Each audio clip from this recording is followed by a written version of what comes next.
Gracias, abogado Aldo Roberto Rivero Pastor, por su tiempo, su disposición para participar con nosotros en este día, miércoles 30 de abril 2025, con la conferencia Puebla, Ciudad de Los Ángeles, Memoria de una ciudad hacia los 500 años. Me permito compartir pantalla de la presentación preparada amablemente por el abogado Roberto Rivero Pastor. Adelante, abogado, le escuchamos, por favor. Sí, muy buenas tardes a todos los asistentes. Me dicen si me escuchan bien, porque yo oigo un poco lejos. ¿Sí nos escuchamos bien? Le escuchamos muy bien, abogado, muy bien. Ah, muy bien. Bueno, es un gusto estar con ustedes esta tarde. Ya saben que, bueno, las inconveniencias a veces de estas situaciones de Zoom son un poquito, nos hacen un poquito retrasar.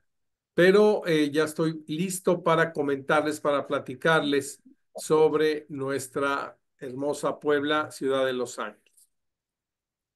He querido hacer en esta presentación un panegírico de una ciudad, como lo dice el título que va, hacia los 500 años de su fundación. No sé si para acá.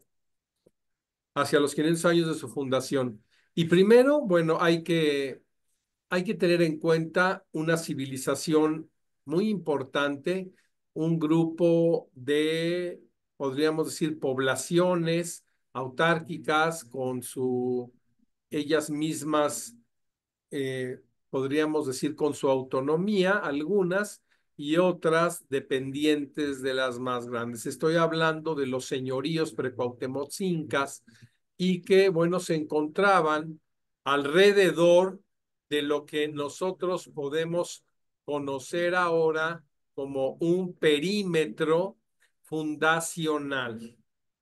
Este perímetro fundacional tenemos elementos naturales muy importantes. Primero, ¿verdad? ¿Cuál es el perímetro importante? Y lo más destacado es un difracismo que se puede llamar Atltepet, que quiere decir agua y cerro, que significa la acción de población, ese difracismo. Entonces tenemos un Altepet y el elemento agua lo tenemos en un río apellidado o llamado Almoloya Xochimehuacan.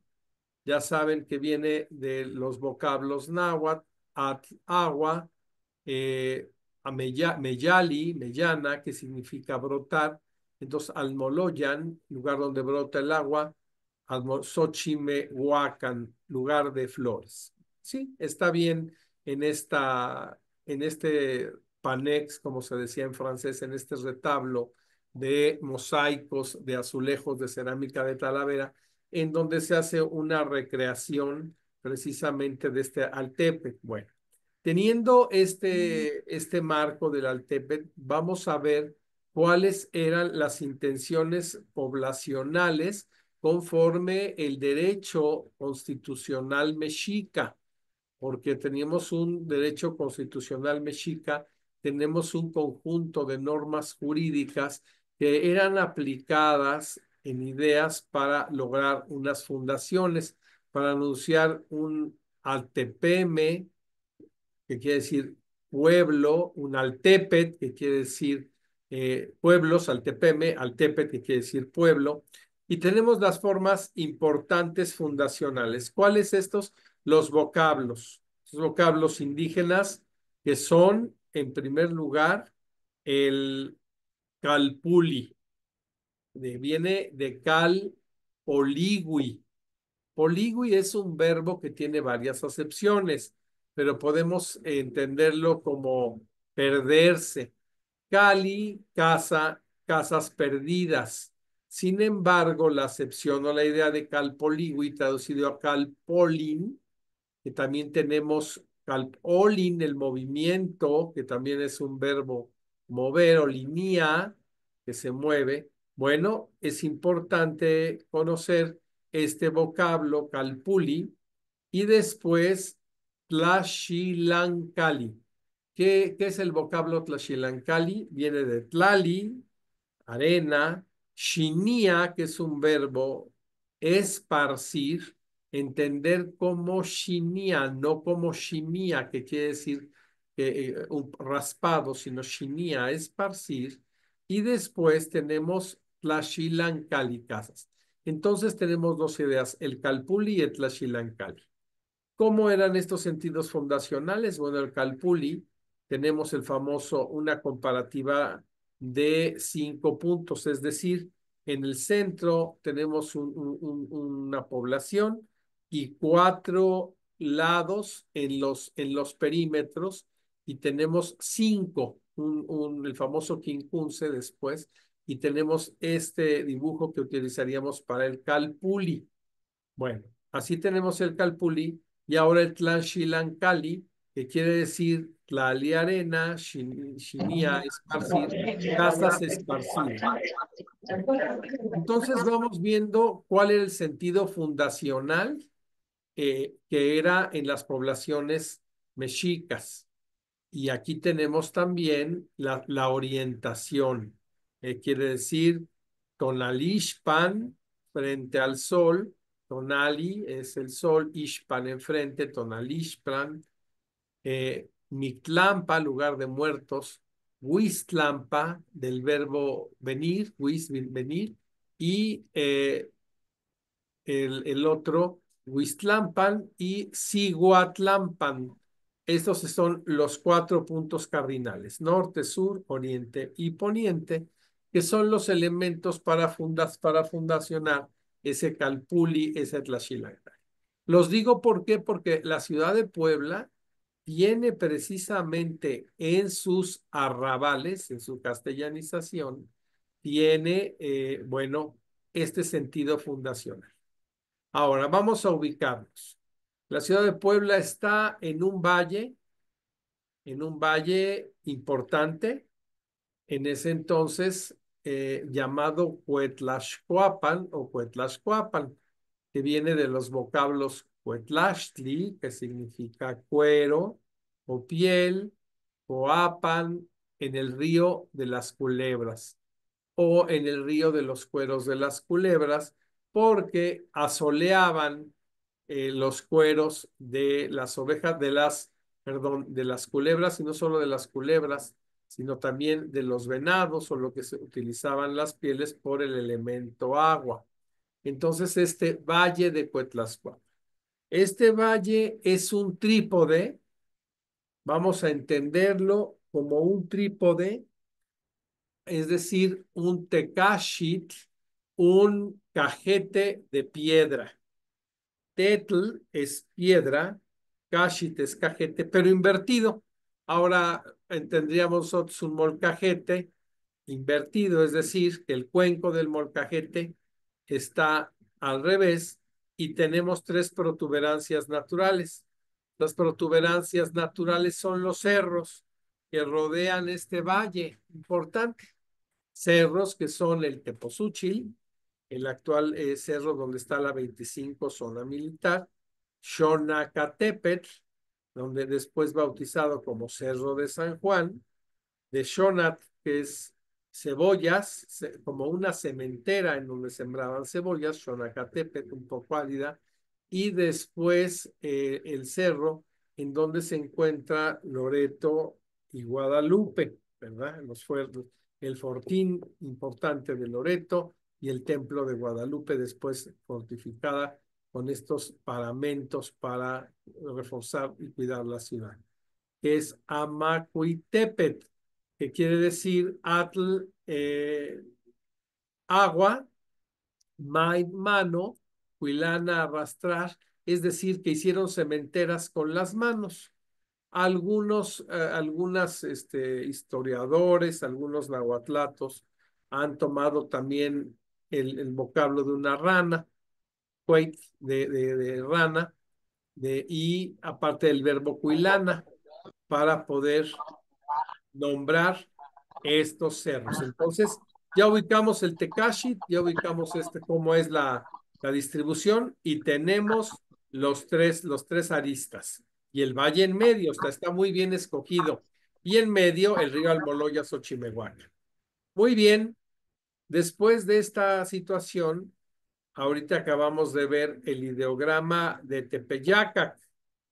Aquí está, de Tepeyacac, ¿verdad? Que viene desde luego, con la formación de un cerro y de Yecatzoli, que significa la nariz del cerro, y Tepeyacat, que era una importante población, pero que también la podíamos entender como un mirador natural, Tepeyacat. Bueno, desde luego teníamos va a pasar un poco de ruido, si le subes un poco a el siguiente dibujo. Este. Totomehuacán, otro importante centro fundacional del área que nosotros estamos empezando a describir. Es un jeroglífico o un difracismo en donde habla de lugar de aves o pájaros. Tenemos desde luego estas vírgulas que están alrededor con cantidad de sonidos y el ave, ¿no? Que está hacia este lado, de lo cual tiene garras y parecería un águila, no un totome, no un pájaro, más bien un cuauhtli. Pero hay otras acepciones que hablan de totoltet. ¿Por qué se los digo? Porque totoltet es el huevo, el origen, y el totoltet nos habla de los orígenes. Desgraciadamente perdido en Totomehuacán, el códice hablaba de los quinames. Los quinames eran los gigantes, era una población de gigantes.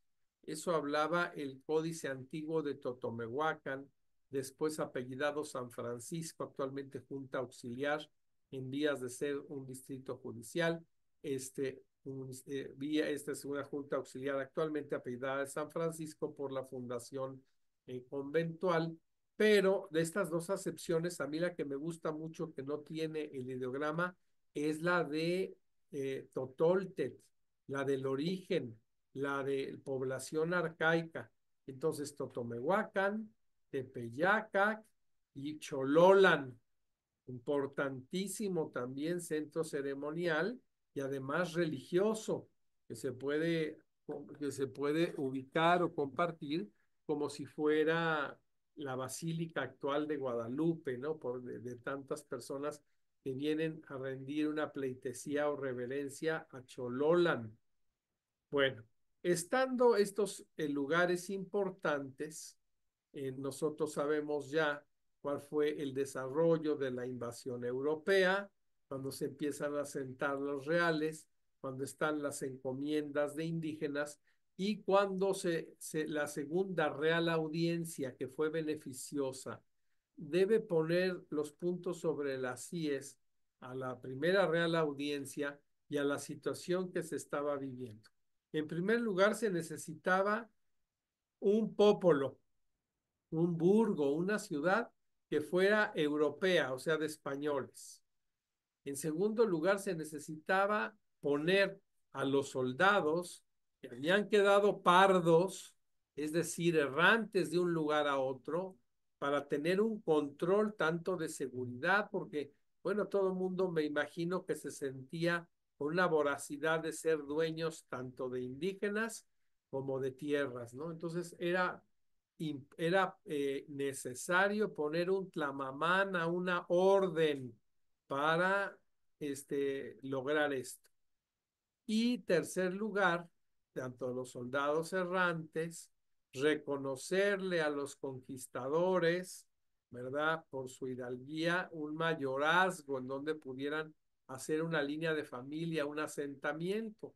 Y todas estas ideas fueron aterrizando, desde luego, en España, con la reina Isabel de Portugal, que era una mujer sesuda, que tenía a Joan de Sámano y a varios oidores inteligentes y su escribano, y empieza a la intención de fundar una Puebla. De ahí nos vamos a, ya vimos lo que es en el derecho mexica, los elementos fundacionales. De ahí nos vamos a los elementos fundacionales europeos, ¿verdad? Hay que ponerlos, ¿cuáles son? Los que emanan los que están manando de lo que están manando de las 7 partidas del rey don Alfonso X el Sabio. Estas partidas, este compendio jurídico tan importante del siglo XIII, en donde nos habla en los libros las intenciones fundacionales para crear hasta una ciudad. ¿Y qué es lo primero? Las pueblas, los pópolos, los pequeños burgos, que se necesita lógicamente, ¿verdad? Tener la intención. Bueno, ¿cómo van a florecer estos? Mediante unas cartas o provisiones reales, que en ese entonces el rey daba la orden y, así, y fundaba la Puebla del Espinal, por ejemplo, Verbigracia, que es una de las pueblas más antiguas de España, fundada en 1200, pero se quedó en Puebla, no evolucionó como nosotros. Eso es alguna idea muy importante que ahorita debemos de tener en comprensión en lo que vamos a desarrollando. Bueno, pues tomando esta serie, desde luego el licenciado don Juan de Salmerón, un abogado importante de la Segunda Real Audiencia, un hombre eh, culto, ¿verdad? Bueno, pues empieza a poner estos mandamientos y estas órdenes jurídicas y empiezan a trabajar, pero ahí tenemos la figura religiosa del poder religioso del obispo Fray Julián Garcés, que quería asentar sus reales de la diócesis en la ciudad de Tlaxcalan, pero muy sesuda la reina y también bien aconsejada, manifestaba que si esas poblaciones, podríamos decir, por lo que fuera, que hubieran tenido relación con Hernando de Cortés y Monroy, habían sido gran parte de los Yautecame, es decir, de los guerreros que lucharon contra la opresión, ¿verdad?, del emperador Moctezuma. Y con toda la habilidad de Hernando de Cortés y Monroy, porque era un hombre que aunque no terminó la formación de abogado, pues todo lo que estuvo y lo que aprendió lo aplicó muy bien. Desde luego ser un gran estratega y un hombre muy sesudo en cuestión de timaciones y todas estas situaciones. Entonces la reina dijo, ¿cómo es posible que podamos asentar a una ciudad que no va a ser completamente de intención europea? Es una ciudad ya formada, ya con todos sus habitantes, y no podemos aplastar con una ciudad completamente española. El obispo monta en cólera, inclusive se sabe que hay una primigenia carta o cédula desaparecida con un escudo muy sencillo, en donde él no está de acuerdo y la destruye. Dice, no, tiene que ser Tlaxcala. Tlaxcalan tiene que ser la ciudad en donde se asienten los reales, donde sea la sede del obispado, y no puede ser otra más que esta. Sin embargo, ¿verdad? No podía con la audiencia ni con los mandamientos reales, y muy angelicalmente tiene ese famoso sueño que reviste en un sentido hagiográfico como la vida de los santos, y sueña que debe ser la fundación a través de la ciudad de Los Ángeles y en otro lugar, ¿no? Bueno, entonces vamos teniendo al licenciado don Juan de Salmerón, a la reina Isabel de Portugal, mujer sesuda, que en ese entonces era la regente, porque no se encontraba Carlos V. Tenemos a Fray Toribio de Paredes, de toda esta playa de franciscanos que saben que primero llegaron a los primeros religiosos Bartolomé de Olmedo, desde luego de Gante y los primeros que llegaron, ¿verdad? Empezaron a tener o a armar una pequeña base para la siguiente docena de franciscanos, hombres ilustres, hombres, algunos eran dos legos y los demás eran ya con la instrucción de frailes, y no solamente con la instrucción religiosa, eran frailes constructores, eran frailes muy versados en diversas situaciones y en estudiados, dominantes de varios idiomas y además con una sed y hambre de trabajo y de evangelización. Y entre ellos viene Fray Toribio de Paredes, uno de los pocos que conservó su apellido, porque todos utilizaban el gentilicio. Aunque él se puso el gentilicio de Benavente, Toribio, el de Benavente, su apellido era Paredes. Hace 500 años, ¿verdad? El año pasado se cumplieron de esta evangelización de estos 12 importantes franciscanos. Y bueno, los Paredes era una familia importante. Ahí tenemos a Fray Julián Garcés, la pintura de la que estamos describiendo. Y era tan importante que la familia Paredes fue comerciante, una familia que estuvo sujeta bajo la familia Pimentel, que eran los que ostentaban el condado y el ducado de Benavente, los Pimentel, y los Paredes, que lo hemos podido estudiar, era una población, se entiende que había una pequeña población entre Benavente y que era lo más importante, donde estaba sentado parte del condado, y una pequeña población que se llamó Paredes. Sin embargo, no tenemos los datos exactos, son algunas especulaciones que lo hubo, porque estamos hablando finales del siglo XV, 1400, y ya en el siglo XVI.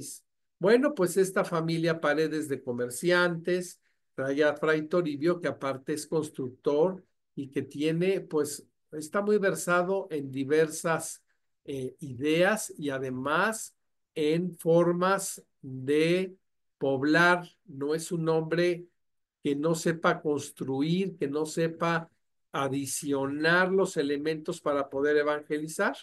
Y bien, nos toca precisamente que este fraile sea el encargado, que está más en la zona, de lograr la fundación de una puebla.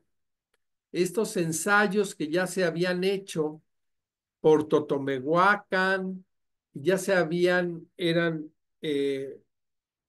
resultaron no muy favorables por cuestión de las siembras, desde luego no favorables en cuestión climática, en cuestión de tierras para los primeros pobladores, hasta que el contacto que tenía Toribio de Paredes ya con los Tlayacán, que son los guías, los Tlayacanqui, son los guías que llevan esta diáspora de indígenas que acompañaban de diversas poblaciones como fuerza de trabajo.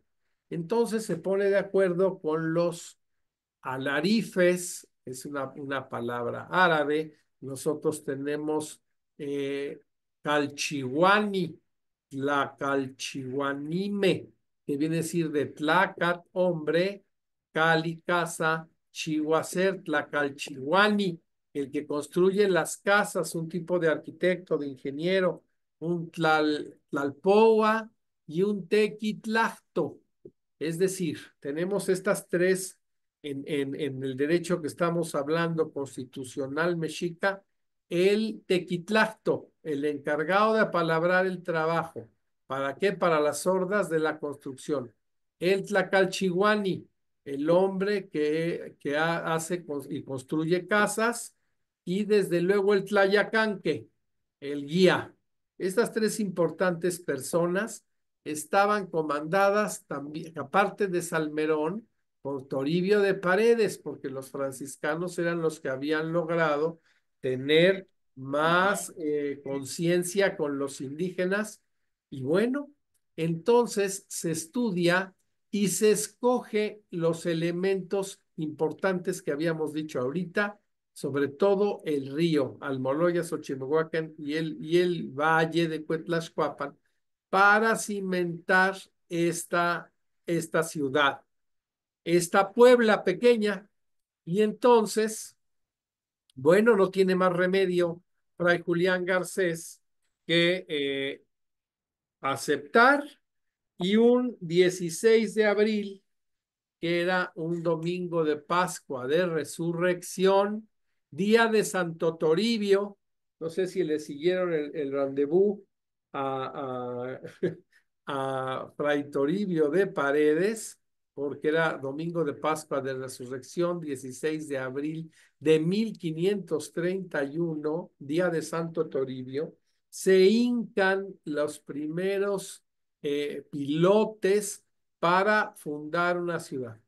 Claro, con todas las hordas que venían comandadas por los Tlayacancame, por por el Tlalchihuanime y por precisamente Tequitlactome, los que estaban viendo el trabajo para que se realizara. ¿Cómo iba a ser esta fundación? Bueno, desde luego religiosa. La fundación fue primero religiosa y se tuvo que construir un templo.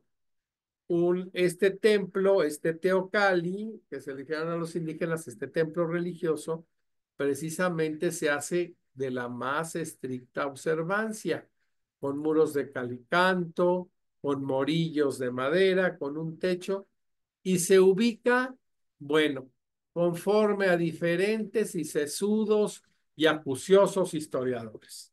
Algunos lo ponen en la parte central, que nosotros le llamamos actualmente Zócalo, por ser la base esa de concreto que tiene abajo el Zócalo, una parte inerte que carga un monumento, que se sabe muy bien, y en lo que son los portales o los soportales, que son los deambulatorios o las cuatro partes de esta manzana, que era la plaza de armas.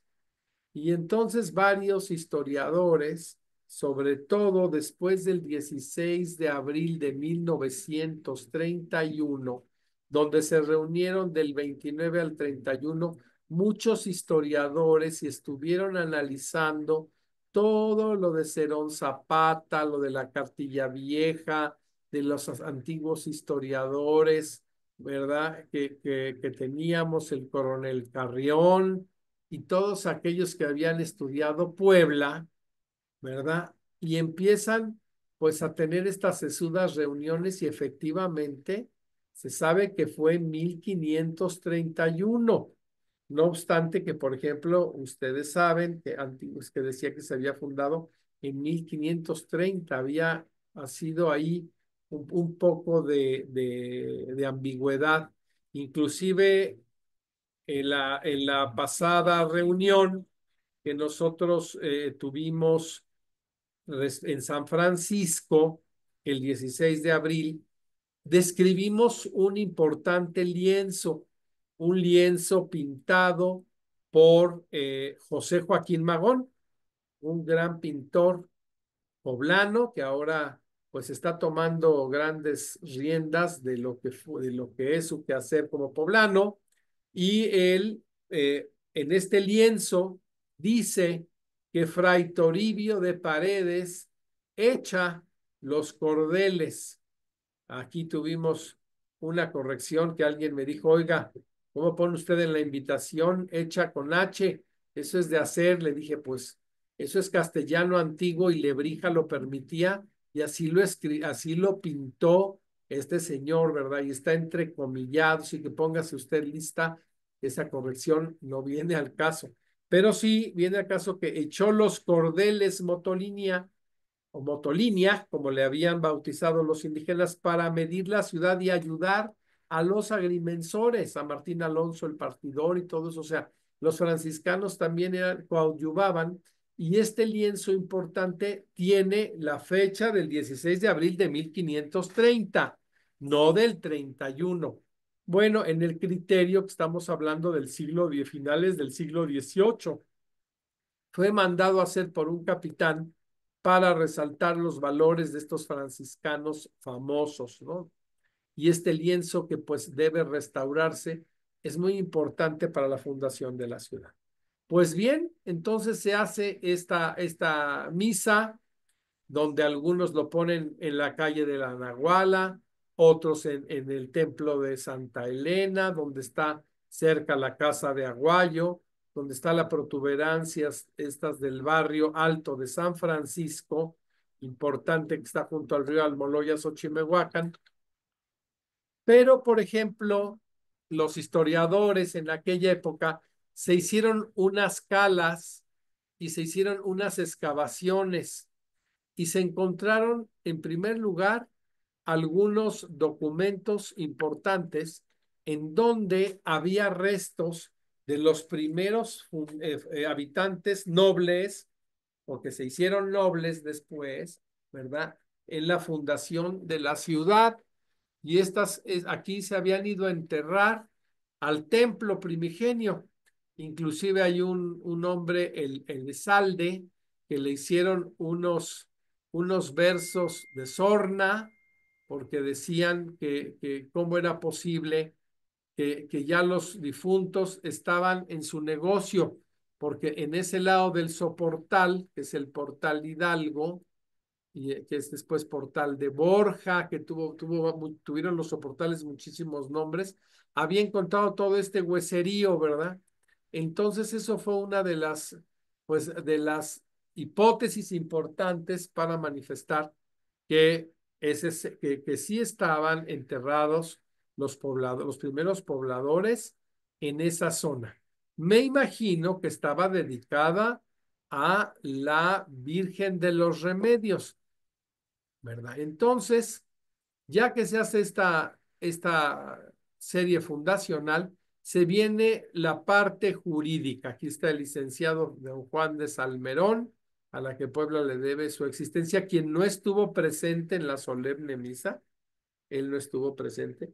Y son los que primero hacen la gestión para tener nuestra famosa Carta Puebla. La Carta Puebla, que podríamos llamarle como segunda, porque la primera ya no se encuentra, fue precisamente dada por la reina en Medina del Campo el 20 de marzo de 1532, es decir, 16 de abril del 31, un año con posterioridad a la fundación, porque fue muy bien llevada.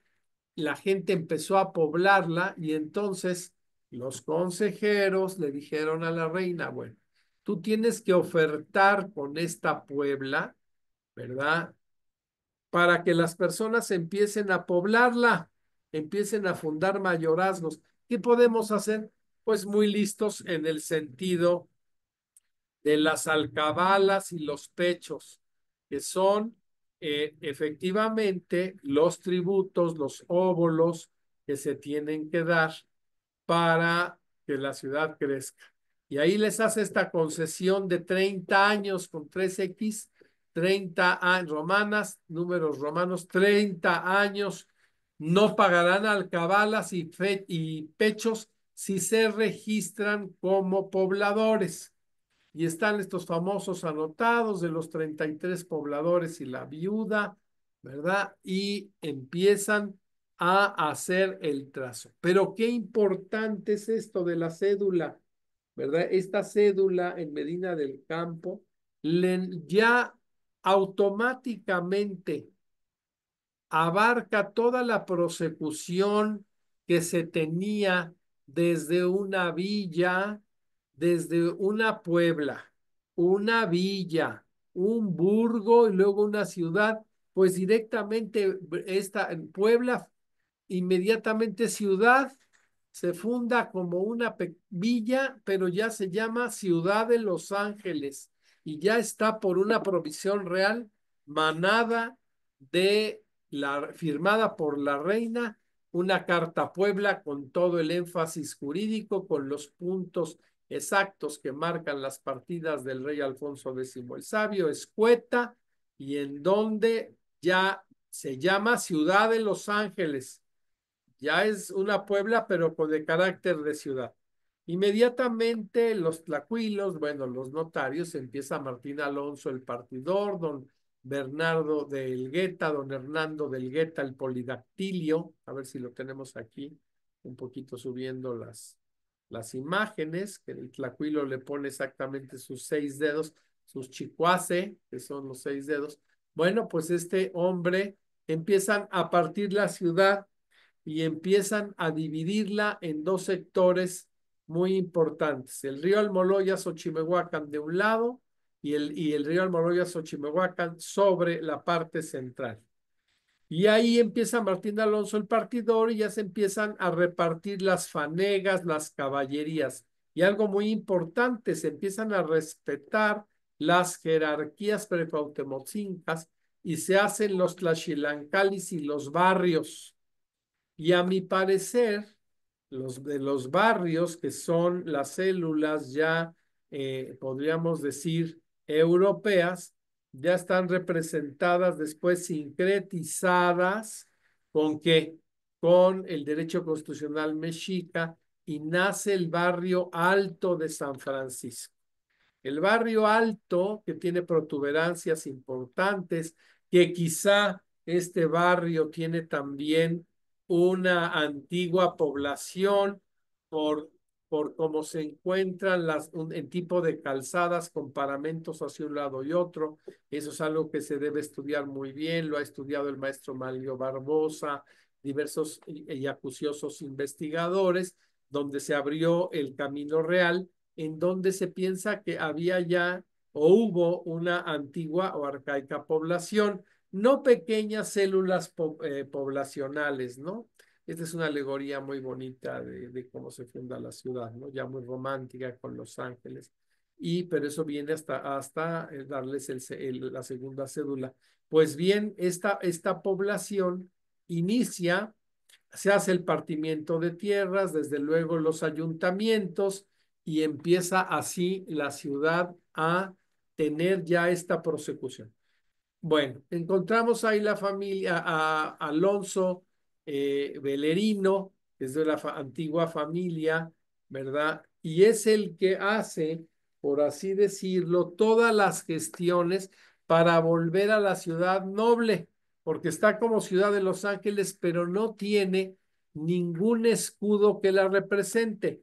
En tanto, toda la papelería dice, bueno, lo que los primigenios documentos en la ciudad en Los Ángeles, en la ciudad de Los Ángeles, pero se necesitaban los documentos, signar, sellar, firmar, rubricar, y para terminar con toda esta prosecución judicial se necesita un escudo de armas. Entonces Gonzalo Díaz de Vargas y Velerino es un antecedente de una antigua familia también de Puebla, de los Rodríguez de Ledesma, de los Pérez de Salazar y todo eso. Bueno, consigue tener una segunda carta provisión real, que a nuestro parecer, pues es la que le da vestimenta a Puebla.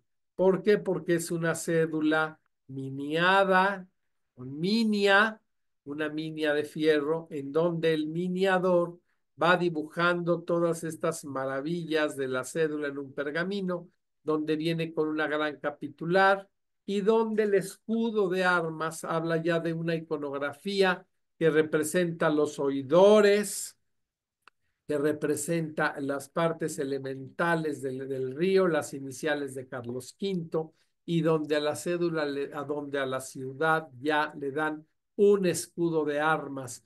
Entonces empezamos ya hacer ciudad con escudo de armas de Ciudad de Los Ángeles, y esta fue dada precisamente también, esta segunda provisión real, fue dada en Valladolid el 20 de julio de 1538, con 6 años de diferencia, con la primera cédula un año, del 31, ¿no? Después 6 años de diferencia para obtener la segunda cédula o provisión real. Acá tenemos la firma de Motolinia y bueno, Motolinia como están los frescos de Huejotzingo, porque se ve que era un hombre joven, tonsurado y que tenía todavía mucha fuerza para luchar, hizo muchas cosas y escribió mucho. Pues bien, entonces, con esta segunda provisión que tenemos escudo, bueno, la ciudad empieza a cimentarse, la ciudad empieza a crecer, ¿verdad? 1538. Y entre 1538 después y 1558 hay 20 años de diferencia y tenemos también otra cédula, la cédula que le da el título de noble y leal. Es decir, siguen buscando que la ciudad de Los Ángeles tenga títulos nobiliarios, por así decirlo, emanados de provisiones reales y donde se puedan ya hacer grandes negocios y donde dé la apertura.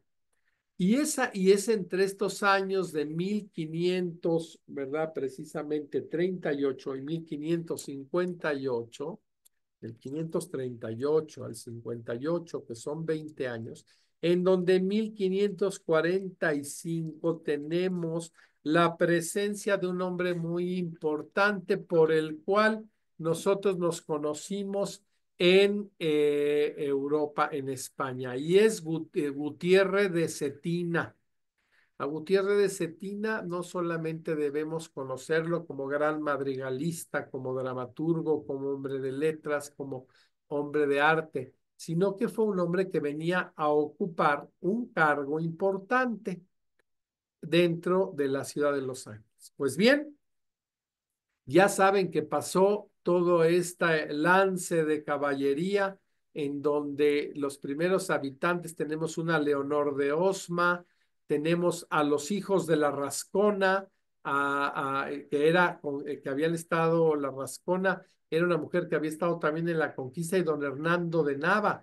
Eran las familias importantes, ¿no? Que habían, por así decirlo, peleado y que tenían pues la necesidad de asentar sus reales y sus mayorazgos, pero ya sabes, atacan al famoso Gutiérrez, porque en mi parecer no fue nada más un lance de amores y que él había llegado a la ciudad a estar en un tiempo y que fue a dar una serenata a Leonor de Osma. No, aquí ya venía con otra intención de asentar sus reales, de hacer, me imagino, como una opción para que vinieran más nobles, para que vinieran personas de mayor calidad, porque acuérdense que don Gutiérrez de Cetina, su familia era sevillana, sus padres ya estaban en Mérida, ya se habían asentado en Mérida, se habían emparentado con Montejo y doña Andrea del Castillo, doña Mencia del Castillo y la familia de don Beltrán de Cetina ya se había relacionado en Mérida. Y bien, pues Gutiérrez aquí es atacado, todo eso, y gracias a ese proceso que yo lo tengo microfilmado, porque es un proceso importantísimo que está en el Archivo de Indias en Sevilla, conocen a la ciudad de Los Ángeles allá en España y dan cuenta que aquí hay una ciudad donde ya se están asentando los conventos franciscanos, dominicos, de la más estricta observancia, y los mendicantes y agustinos, y ya se están haciendo los repartimientos de tierra para las fundaciones de los conventos. Y en este barrio alto de San Francisco, desde luego, está el convento madre, que es el franciscano, que es el asiento de toda esta pléyade de hombres. Bueno, que aquí está, por ejemplo, en esta alegoría, está Fray Toribio de Paredes, don Hernando del Gueta, y están hincando, ¿verdad?, para fundar la ciudad. Pues bien, gracias a Gutiérrez de Cetina y bueno, a algo que le pasó, desafortunadamente no murió en ese lance, sino murió un año y medio después. Pero todo el proceso es tan importante porque describe los habitantes y cómo está la situación en 1545 en esta ciudad de Los Ángeles, ¿verdad? Que ya tenía un escudo otorgado en 1538. Ya estamos hablando que tenía asiento para tener personas de rango. Y así viene todo este proceso nobiliario, el proceso nobiliario, y viene como ciudad, con escudo de armas, como muy noble y muy leal, como noble y leal. Después muy noble y leal, la del 24 de febrero de 1561, dada en Toledo. Fíjense qué importante esta fecha, 24 de febrero, que fue también la del plan de Iguala, y que es el Día de la Bandera, ¿verdad? Pues también tenemos una cédula o provisión real. Y la última cédula, muy noble y muy leal, en 1576. Bien, ahí estamos hincando todo el proceso jurídico, todo el proceso nobiliario a base de cartas, cédulas reales o provisiones, donde la ciudad llega a tener los títulos de muy noble y muy leal, ciudad de Los Ángeles. Ya no estamos refiriendo a una Puebla, sino a la ciudad de Los Ángeles. Y bien, no viene toda esta prosecución de crecimiento, y me refiero ahora a los elementos del barrio alto de San Francisco. El barrio alto de San Francisco, ahí está la pintura, ahorita la tenemos en pantalla, que es de esta pintura importante de Magón, donde se observa echando los cordeles a motolínea y trazando la ciudad. Está la regla, el compás, y bueno, están los constructores de la ciudad. Un lienzo sin duda alegórico, representativo y muy importante, que se encuentra en el caserío franciscano, en una de las áreas de la Capilla Conquistadora y de la Virgen Conquistadora, y que debemos restaurar porque pues es muy importante para los asientos y los reales de la ciudad. Pues bien, así el barrio alto de San Francisco, le he visto los elementos. Aquí está la pintura, ¿verdad? Con mejor fotografía, a color, donde observamos que es un luneto, y una de las partes del luneto, precisamente la del lado derecho, habla de Fray Toribio de Paredes, fundador de la ciudad de Los Ángeles. Y bien, este barrio alto conserva varios elementos sincretizados de las fundaciones que habíamos dicho. En primer lugar, tiene un teocalli. ¿Ese teocalli cuál es? Bueno, lo que es el Señor del Tecpan, una capilla que se llamaba Capilla de la Humildad, en donde está una de las imágenes más antiguas de Puebla, el Señor del Tecpan. Conserva también estos soportales que se mandaron a hacer en el siglo XVI, también muy cercanas a la fundación, este tipo de arcos, y conservaba la explanada para el Tianquistli. Y en el Tianquistli enfrente estaba el Caltecpat. ¿Qué quiere decir? Que era el Palacio de Justicia, Motecpana, orden o justicia. Y ahí se daba precisamente la justicia de indígenas dentro de lo que fue el barrio alto de San Francisco. Y tenía también los hórreos, es decir, los elementos importantes para guardar el maíz, el tlaoli, que nosotros todavía podemos ver estos hórreos, estos elementos importantes que los conocemos mucho en la zona ya de Matamoros, ¿verdad? En donde hacen estas famosas hórreos en tipo redondo, y Oscomate, pues cómic, y que eran en donde se guardaba la semilla para retribuir a las siembras. Entonces estaba el Teocalli, estaba el lugar de justicia, estaba el Tianquistli, un lugar especial para los ixtotianis, es decir, para los bailes, para toda la cuestión religiosa, y desde luego los hórreos. Entonces el barrio alto de San Francisco conserva muchos elementos del Tlaxilacalli y del Calpulli. Bueno, del cuadro que les estuve contando, aquí sabemos que fue a devoción del capitán don Andrés de la Peña. Era vecino español de la parroquia del Santo Ángel Custodio, casado con María Vivanco, tuvo un hijo, Andrés de Jesús Vivanco, Peña Vivanco, y falleció en 1759.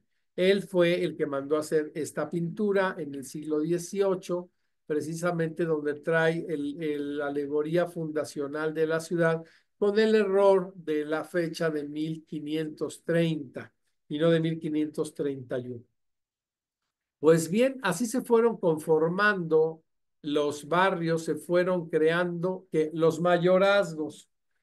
Sobre todo en el barrio alto de San Francisco teníamos el mayorazgo de la familia de Aguayo, que estaba extramuros, es decir, fue una casa que el señor de Aguayo tuvo a extramuros, ya en las afueras de la ciudad, porque venían las cargas del camino este especial, del camino que se abrió, porque Puebla, que decían, no, esta, como le llamaban ciudad, es un lugar de mesones, un lugar de descanso. Pues sí había mesones y sí había antes de la fundación los ventorrillos, los famosos ventorrillos, que también están regulados en las 7 partidas del rey don Alfonso X el Sabio, cómo fundar un ventorrillo, es decir, un tipo como de tienda, donde una pulpería, como le llamaban, donde había algo de tomar, donde podían tomar agua los caballos, y muy cerca los albeitares, es decir, para arreglar a los caballos, para cambiarles todas las espuelas y todo eso. Y por eso la ciudad fue teniendo estos tlaxilancalis característicos y se fueron haciendo las fundaciones de algunas, por ejemplo, los arrabales de Tepetlapa, de todo lo que es el barrio alto de San Francisco, el barrio de la Luz, el barrio de, bueno, que quiere decir Analco, que quiere decir Atl, agua, náhuac, junto con lugar, lugar junto al agua, que son las divisiones Panotla, del Pano, que quiere decir puente. Puente es Tepano, es decir, una división de un lado para el otro, y Panotla, lugar donde puente. Pero sin embargo, Analco viene Atlagua, Náhuac, junto con lugares que estaban cerca del agua, y se empiezan ya a fundar, y desde luego los tlaxilancalis, los barrios importantes, con dependencia completa ya de la parte fundacional importante en donde está la Plaza de Armas, que ya da toda la relación de formar los cabildos para ir construyendo la ciudad, para ir dividiendo los mayorazgos, para construir la cátedra del obispo, para marcar exactamente cuáles son las sedes de los obispados, del obispado, o sea, la territorialidad, y en donde se empieza ya la construcción, ¿verdad?, de una ciudad en forma. Y ahí fue al paso de diferentes personajes, cómo llegamos otra vez a ser Puebla. Le debemos al obispo don Juan de Palafox y Mendoza, obispo constructor, hombre de leyes, hombre de letras, hombre santo, y bueno, que ya saben ustedes, constructor de la famosa Raquel, su catedral, y un hombre tan importante dentro de la playa de sacerdotes y de prelados que estuvieron en Puebla, que se firmó Juan, obispo de la Puebla, y de ahí volvimos a regresar al vocablo Puebla, porque todos los elementos antiguos en Los Ángeles, en la ciudad de Los Ángeles, y ya saben, siguiendo el Salmo, este número 11, que está al derredor del escudo que Dios mandó a sus ángeles para custodiarlos en todos los caminos. Y así, después de todas estas cédulas, provisiones reales y todo, bueno, se fue conformando esta ciudad hasta llegar ya a lo que somos la 4 veces heroica Puebla de Zaragoza, con todos los sitios, con todas las situaciones tan importantes que hemos tenido, sí, como una ciudad que quizás se pensó entre la Villa Rica de la Veracruz y entre la Villa Rica de la Veracruz y la situación esta de crear un paso para sacar las mercancías. Inclusive ustedes pueden ver dentro de las leyendas de Puebla algo que habla aquí de los famosos Cristos de Alvarado, y que dijeron que Alvarado era un judaizante, y que este judaizante tenía 3 Cristos, que uno era un crucifijo que clavaba y desclavaba, otro era una pintura que la tenía en pliegues y que todos los días la pisaba, y otro era un Cristo que le apagaba los cigarros en la cara. Bueno, y este hombre que vivía muy cerca de lo que es el barrio Alto de San Francisco, en un puente que le conocemos como de Nochebuena, pues fue también protagonista de la Inquisición, pero después se supo que había sido un problema también del acarreo de la mercancía de México, Puebla y después a Veracruz por este famoso Camino Real, en donde intervino también Sebastián de Aparicio y del Prado, que fue uno de los, aparte de ser un lego muy importante y un hombre de industria, porque creó la primera industria, si le podríamos llamar, de movilidad para acabar con los topiles y los tamemes, creando las carretas, que nosotros ya las conocíamos, no la carreta, sino la rueda. Ahí ven con el compás en la mano a motolínea, que tenemos precisamente un problema ahí con un monumento en Gudiña, en España, donde dicen que los que nosotros no conocíamos la rueda, ¿verdad? Y ya dije, ¿saben qué? ¿Cómo no vamos a conocer la rueda? Nosotros no la habíamos implementado en este momento como un acarreo, pero sin embargo hay juguetes y hay todo para mover morillos y todo con ruedas. Pues bien, así la ciudad fue asentando sus reales, fue la cuna de diversas y grandes personalidades que nos asentaron. Y yo creo que pues con esto ya no quiero ahondar más, llevamos ya cerca de una hora, donde vemos el proceso fundacional de lo que fue una villa, una pequeña Puebla y después una ciudad de Los Ángeles, una ciudad con escudo nobiliario, muy noble, noble y leal, muy noble y muy leal.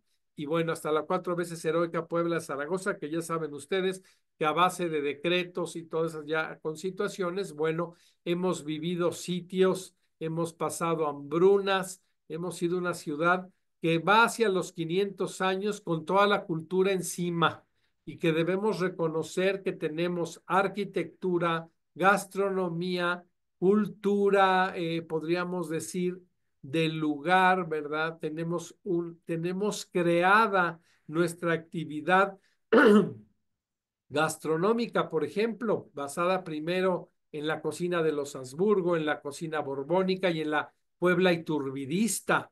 Entonces, bueno, pues me podría pasar horas y horas fraguando y contándoles cómo llegamos, ¿verdad?, a ser esta ciudad tan importante, que nos queda ya un abrir y cerrar de ojos para cumplir 500 años, que bueno, dentro de la playa de ciudades tan antiguas, pues seríamos una ciudad joven relativamente, ¿no? Comparada, por ejemplo, con Cholula, que es una ciudad también ya muy arcaica, pero que sin embargo, bueno, pues son los pilares y los asientos.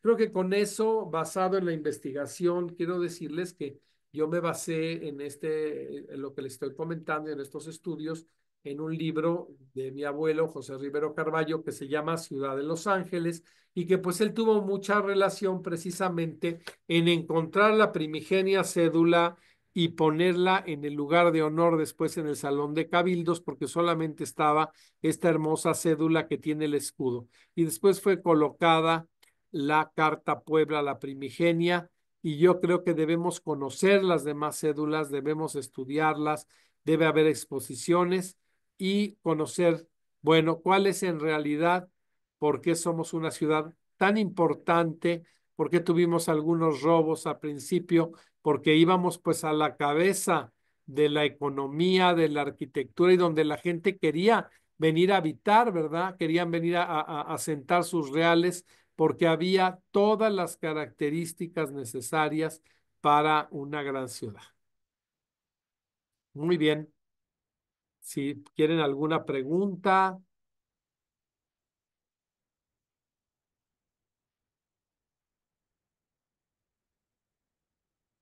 si me escuchan. Sí, abogado, le escuchamos. Gracias. Gracias, abogado Aldo Roberto Rivero Pastor, por su muy nutrida exposición. Disculpen las complicaciones tecnológicas, me encuentro en Ciudad de México de visita.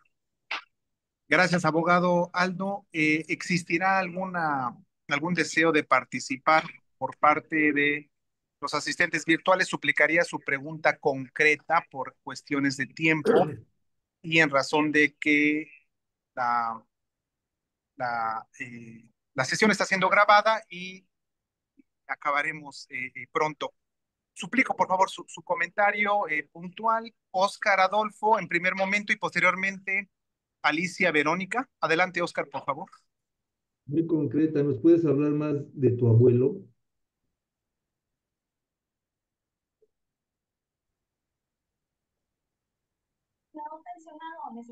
Perdón, Oscar, ¿podrías repetir tu pregunta? Sí, no, no le escuché. Si podía hablar un poco más de su abuelo. Muy bien, gracias, Oscar. Abogado Aldo, si podría compartirnos mayores datos sobre su abuelo, por favor. Pues mi abuelo fue don José Rivero Carballo, fue un hombre de letras, él se graduó en el Colegio del Estado como tenedor de libros, que quiere decir como si fuera un contador público de comercio, pero era podríamos decir, un polímata. Se dedicó a la antropología, a la arqueología, tomó clases en un principio con arqueólogos europeos y excavó lo que es Totomehuacán, Cholula. Después continuó con la historia, escribiendo varios libros importantes, como por ejemplo 3 tomos de Ciudad de Los Ángeles, la historia de la Virgen Conquistadora, la Capilla Franciscana y diversas descripciones, Crónicas del Angelópolis, 2 tomos, que hablaba sobre tópicos de la ciudad. Fue también un industrial porque tuvo muy importantes empresas como la Fábrica Imperial con el famoso refresco neoferro fosfatado. Tuvo también una empresa que hacía que eran megáfonos, que se llamó Carloval, que tuvo una innovación de estos megáfonos que se llamaban multifonos, que tuvieron 2 bocinas, y también se dedicó a la apicultura, recibiendo un premio por la Gaceta Francesa, la Gaceta Apícola de Francia, y era uno de los principales exportadores de miel a Europa, y tuvo un gran colmenar que se llamaba Italia. También estuvo en la política, fue 2 veces director de tránsito, en donde puso el primer semáforo en la ciudad, mandó quitar pues los rieles que había para los coches de mulas. Después estuvo como regidor de Hacienda, me parece que 2 veces fue por Ministerio de la Ley presidente municipal, en donde, bueno, tuvo varias novaciones en sustitución del licenciado, me parece que Perdomo, y en sustitución del Perdomo Morán, y en sustitución, no recuerdo ahorita, del otro presidente. Fue uno de los fundadores de la colonia Humboldt. Pues fue un hombre que dedicó toda su vida a la investigación, a la cultura, a la música. Tuvo también una orquesta, como decíamos, que era la orquesta Neoferro, que era la orquesta de la embotelladora, con más de 5,000 composiciones musicales. Regaló un acervo importantísimo musical al ayuntamiento que se llama Archivo Rivero Carballo, donde hay más de 5,000 partituras de música del siglo XIX y algunas del siglo XVIII, donde hay cartas de Ángela Peralta. Fue un coleccionista y también, bueno, trabajó la arqueología, excavó en Cholula, encontró la pirámide. Conocemos la Machihualtepet, que son lo que quiere decir la pirámide antiguas. Pues se encontró una maqueta de la Machihualtepet, pero en obsidiana. Era una pieza que era una maravilla, la encontró más o menos en 1916-17, en donde todavía no existía esa ley, que también estuvo dentro del cuerpo cuando estaba el gobernador Leonides Andreu Almazán, y se expidió la primera ley sobre protección de sitios y monumentos, que es la ley poblana, es la primera en la República. en donde habla de la protección de lo que es un monumento histórico y en donde se protege todo lo encontrado prehispánico, que tenga valor cultural. Desafortunadamente, creo un museo acompañando al señor Larre, a todos los investigadores de esa época, creando precisamente y donando algunas piezas. Bueno, tuvo un mal fario esa pirámide. Se dice que un gobernador, que no puedo decir el nombre, le gustó y desgraciadamente se perdió la maqueta de obsidiana, pero ahí tengo toda la documentación. Desgraciadamente las fotografías también fueron hurtadas porque estaban dentro de lo que eran las colecciones. Y bueno, hizo el libro de Totimehuacán. Él se dedicó mucho a excavar Totimehuacán, defendió el caserío franciscano de Totimehuacán, porque estuvo a punto de desaparecer el convento, que es uno de las fundaciones más antiguas franciscanas. Defendió también todo el archivo que era franciscano, que lo estaban quemando en la época de Argumedo y de Almazán, en la Revolución. Y bueno, estuvo también en el Comité Pro Bandera para crear que Puebla fuera precisamente el pionero en el Día de la Bandera. Se reunieron 10 próceres y dijeron que la bandera estaba vejada y le hablaron al presidente de la República, le escribieron para que o dándole la opción de 2 fechas, 24 de febrero y 27 de septiembre, para crear el Día de la Bandera Nacional, que es poblano. Y así pues fue locutor, fue también traductor de nahuatlato y de maya. Hablaba náhuatl y maya, aparte de latín. Pues era un hombre muy culto, que toda su vida la dedicó a eso. Eso puedo decir escuetamente porque tiene una biografía muy. Yo heredé esas colecciones, yo heredé pues casi todos sus escritos. Tuve la fortuna de convivir mucho con él cuando fui muy joven, de estar muy cerca de él y pues que me diera la encomienda de que yo siguiera con esa labor que él había iniciado, tanto como político, como industrial, como investigador, como músico, como poeta y como, pues sobre todo, un amante de Puebla. Muy amable por la respuesta, abogado Aldo. Eh, Corresponde ahora el uso de la voz a Alicia Verónica Ramírez, por favor, le escuchamos. Gracias. Hola, buenas noches. Pues Buenas antes de noches, nada, Verónica. una felicitación para Aldo. Esta conferencia ha sido muy ilustrativa, aprendimos muchísimo y pues mi agradecimiento eterno. Yo solamente quiero preguntarte, Aldo, ¿qué reina fue la que dio el primer reconocimiento a Puebla?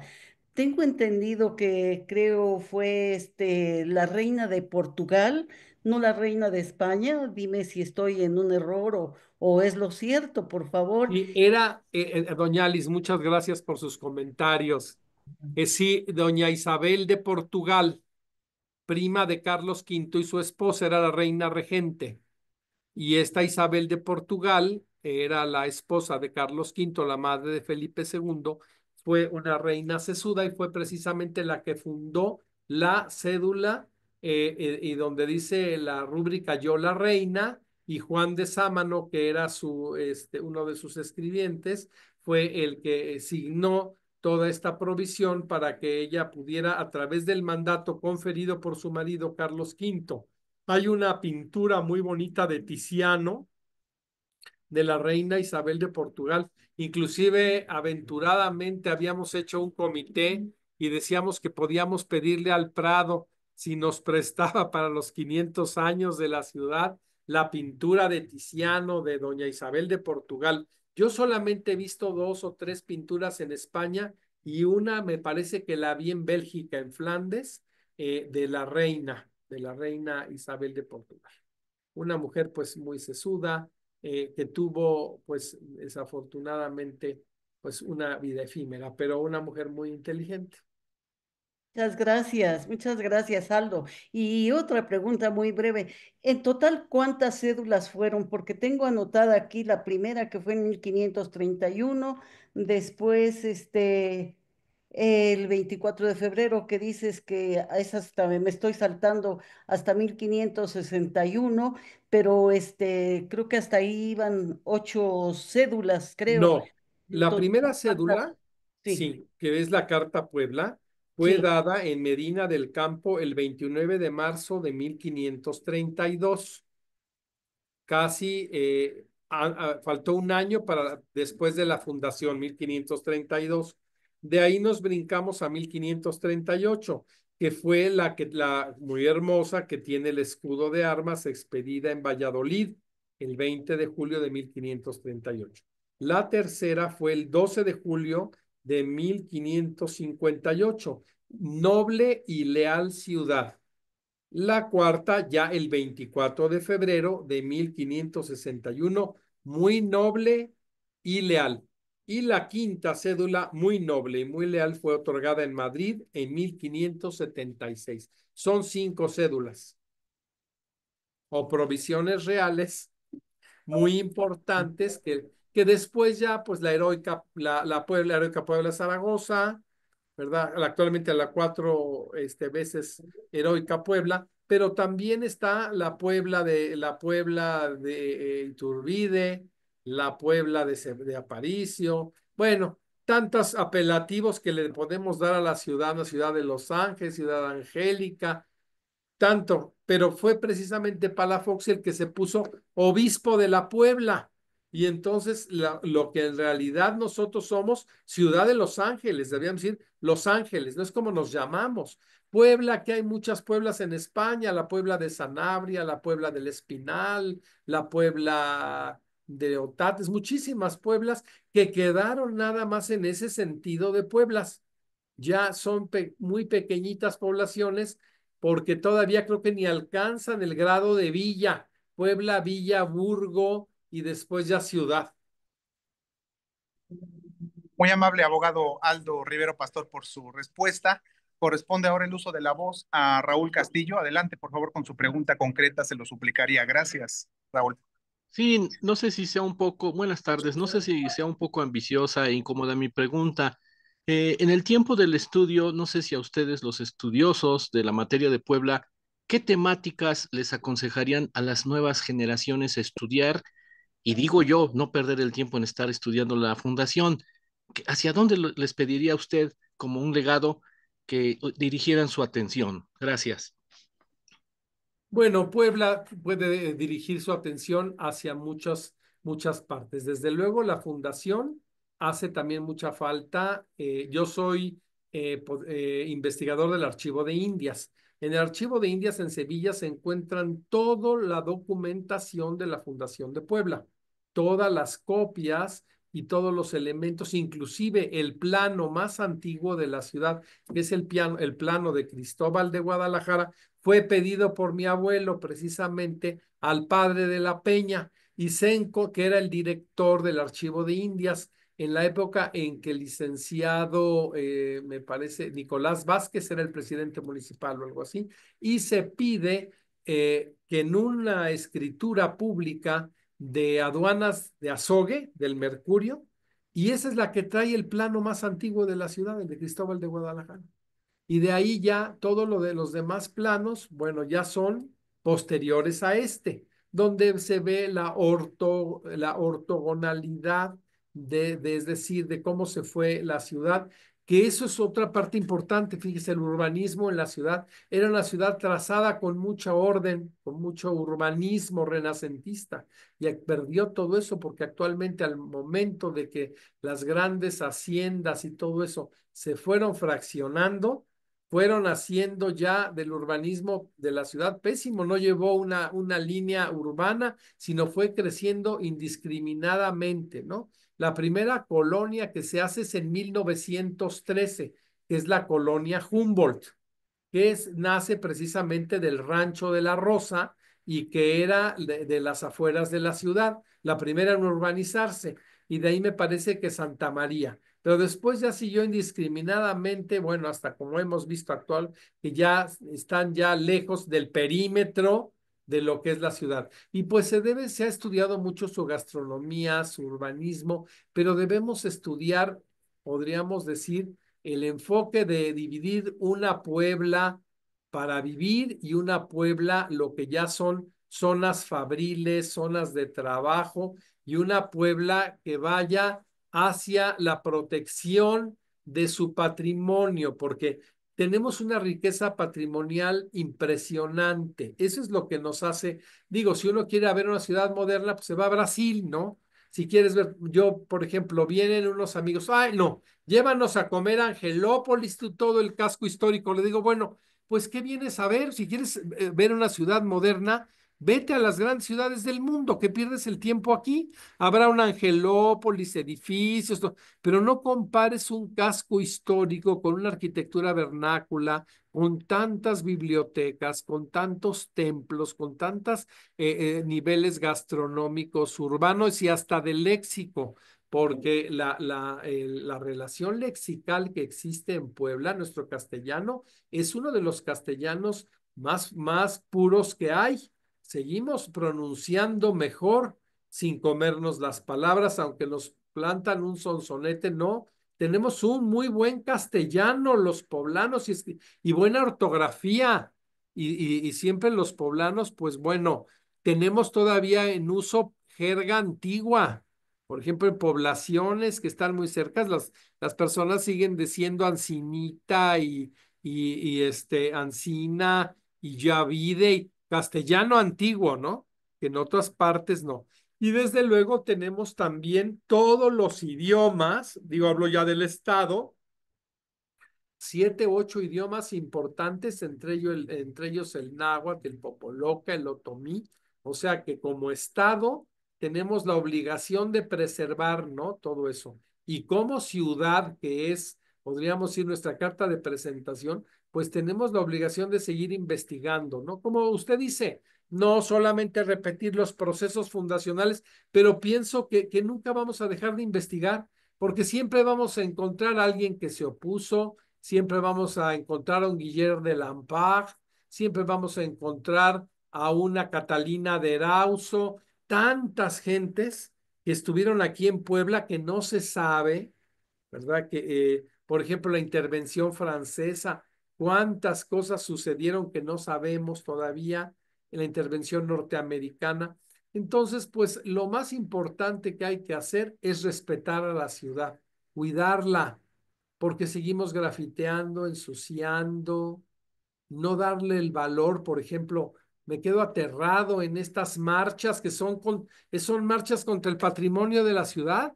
Vienen y le dan al San Miguel Arcángel, que es la fuente principal de la ciudad, y le dan de martillazos todo, y nadie dice nada. O sea, no es posible, se van cayendo los pedazos de ángeles, ¿no? De la ciudad, la catedral, o sea, no es posible que se ataque el corazón histórico y no solamente el corazón de los barrios, ¿no? Entonces, no sabemos respetar, no sabemos cuidar. Y si no sabemos, no vamos a tener un buen puerto, ¿no?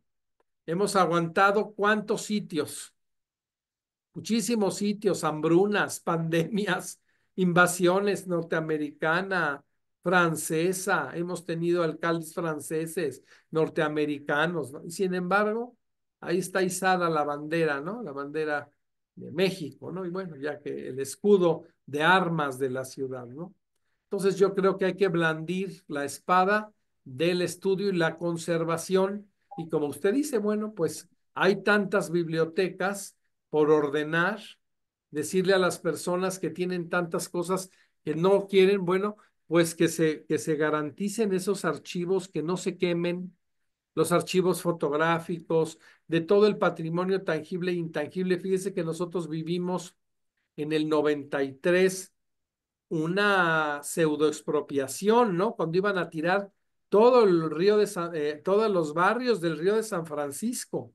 Y ahí hubo con el ingeniero Ochoa y con todas las personas que estuvimos como una innovación en la cultura de respeto hacia la arquitectura de barriada tradicional, no las suntuosas casas afrancesadas del centro, sino nuestra arquitectura de cal y canto, de piedra, de cerámica de Talavera, que son nuestras partes vernáculas, ¿no?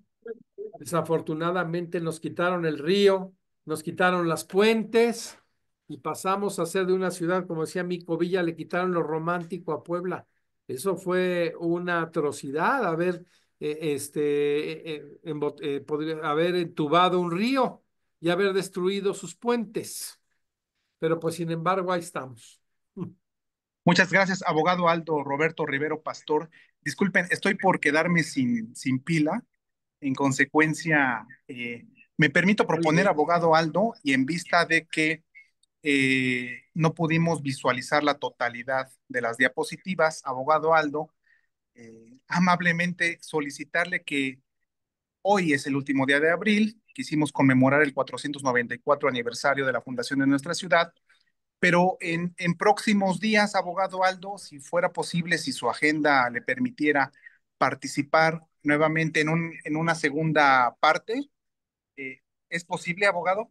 Por favor. Y la agendaríamos, que pase lo del 5 de mayo y todo, porque los Claro, invitamos el día 5 de mayo al Cementerio Francés de Puebla a las 5 de la tarde, que hacemos una ceremonia pues muy importante, ecuménica, porque desde luego tocamos con todo honor y con todo respeto el himno nacional mexicano, pero también se escucha la marsellesa. Y decían, ¿cómo se atreven a tocar la marsellesa un 5 de mayo? Me dice un señor hasta con le dije, a ver, señor, ¿qué no conoce usted la ecumenía? Ya hubo una reconciliación de ultratumba de Porfirio Díaz y el gobierno de Francia. Ya somos ciudades hermanas. Y se recuerda también a todos los soldados que están enterrados y fenecieron aquí. Grandes soldados como Jean-Marie Clement de Lomier, que era un general que está enterrado en la catedral y tampoco nos dejaron llegar a su tumba y que se viera la momia de, o sea, hay tantas cosas que podemos todavía seguir investigando, porque se va a cortar, claro, ¿verdad? Pero claro, los claro, sí, esperamos abogado. este día 5 de mayo en el Panteón Francés a las 5 de la tarde. Muy amable, gracias, abogado. Y nos podemos coordinar entonces después del 5 de mayo para Claro una que sí, segunda para parte. continuar la descripción de las imágenes. Por favor, y disculpen, estoy a punto de quedarme sin pila. Hubo algunas participaciones y en la segunda parte, con todo gusto, podrán participar. Ya estoy por quedarme sin pila. Gracias, abogado Aldo Roberto Gracias a Rivero ustedes Pastor, por escucharme. por su tiempo y permanecemos en contacto para la segunda parte después del 5 de mayo. Muchas Muy gracias. amable, abogado A Aldo. todos, gracias. Gracias a todos. Ay, me quedé picado, chico.